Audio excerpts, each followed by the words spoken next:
지만원의 시스템클럽 한국당 상소문입니다. 한국당은 5.18 유엔 선정을 우습게 보면 큰 코 다친다. 필명 솔향기님의 글을 소개하겠습니다. 한국당과 일부의 보수 진영이 근본 5.18 진상규명위원 선정을 너무 가볍게 보고 있습니다. 그렇게 가볍게 보았다가는 후일 보수 진영 전체가 통탈난 눈물을 반드시 흘릴 것입니다. 한국당은 진상규명위원 선정에 신중을 기하여 주시기 바랍니다. 지만원 박사가 왜 상임위원으로 돼야 하는지, 필히 알기 바랍니다. 5.18 진상규명위원 선정과 관련하여 한국당 원내대표와 일부 보수 진영이 크게 오판을 하고 있기에 올립니다. 당시 대대장으로 참전한 군 장교나 법조인, 변호사는 하면 안됩니다. 전체를 보지 못하고 악마는 디테일에 있다는 서양 명구절처럼 필요할 때 즉시 디테일로 들어가서 상대편 의원 면전에서 논리적인 반박을 하고 상대 의원을 잘 설득을 해야 합니다.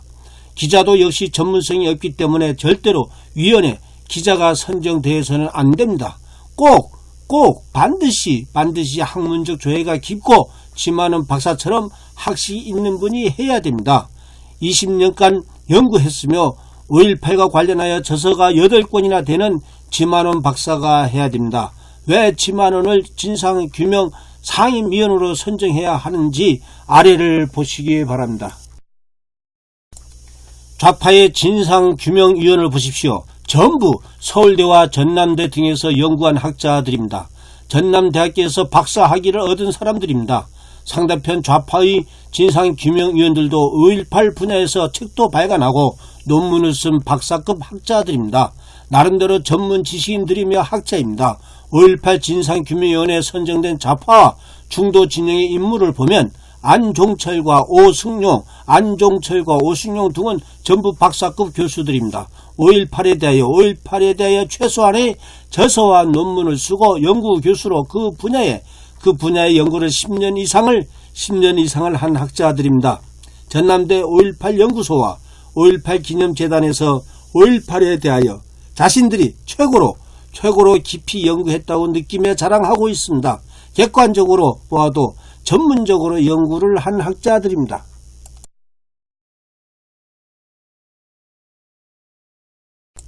우파에서는 지만원입니다. 지만원은 20년간 5.18을 연구한 학자이고 5.18 저서가 가장 많은 최고의 전문가이자 박사급 학자입니다. 지만원은 경희대, 중앙대, 서울대, 인하대학교의 겸임교수였고 국방연구원의 책임연구위원이었으며 미국 해군대학교 대학원의 교수였습니다. 미국에서 석사와 박사 학위를 땄습니다. 박사학위 취득해 여러 대학교에서 교수로 강의를 한 분이며 그동안 20년간 5.18에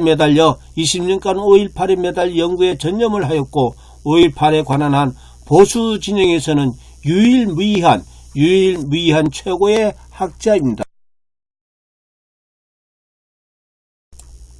지금은 지만원 같은 5.18 최고의 학자 두 사람이 나서도 상대편을 대적하기가 쉽지 않은 판국입니다. 한국당은 현 5.18 정세를 임진왜란 당시에 김성일처럼 잘못 판단하고 있습니다. 1590년 황룡길이 일본에 다녀와 별난 가능성을 보고했지만 당시 조선의 선조 정부가 채택을 하지 않았습니다. 그래서 2년 후에 1592년 임진왜란을 당했습니다. 정치적인 동서당정으로 당했습니다. 일부 보수 진영도 진상규명위원 선정을 너무 안이하고 가볍게 생각을 하고 있습니다. 진상규명위원들 간의 대결에서 이겨야만이 차기 정권 창출에도 작은 희망과 빛이 보일 것입니다. 제발 현 시국에서 진상규명위원 선정을 가볍게 보지 말아주기 바랍니다. 매우 걱정스럽고 우려됩니다. 보수 진영과 한국당은 지만원을 상임위원으로 꼭 선정하여 주기를 바랍니다. 의병은 생각합니다. 필명 솔향기님의 글에 전적으로 공감합니다. 전적으로 공감합니다. 오죽해야 이런 상소문을 올리겠습니까?